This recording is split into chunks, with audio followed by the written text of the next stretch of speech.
J'aimerais tout d'abord remercier le ciel car grâce à lui, nous avons pu nous rencontrer aujourd'hui et discuter. J'ai revu aussi ma femme, mes petites filles et tous mes enfants. Ce grand-père très entouré est un miraculé, mais surtout, il est relié au fil de la vie par une véritable chaîne de compétences, soignants, médecins, psychologues et famille. Le corps médical s'est véritablement mobilisé autour de son cas. C'était très difficile pour nous, depuis le début où papy a été hospitalisé jusqu'à la sortie. Parce qu'il est quand même resté 2 semaines et demie dans le coma. Et c'était là le moment le plus difficile pour la famille. C'était quand il était au coma. Et quand il est sorti du coma, il n'a pas été administré dans une chambre normale.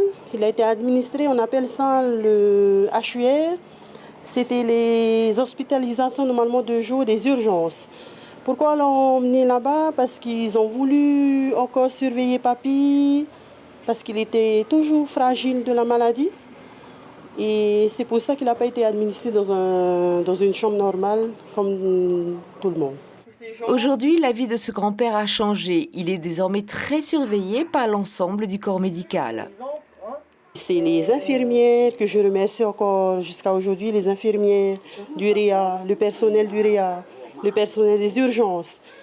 Et plutôt ces médecins, lui, c'est eux qui ont suivi papy pour qu'il soit là aujourd'hui. Pour toi, c'est un miracle? On peut dire que c'est un miracle. L'exemple de ce senior est une véritable leçon, non pas un miracle, mais l'addition de toutes les compétences de la médecine au service de la population.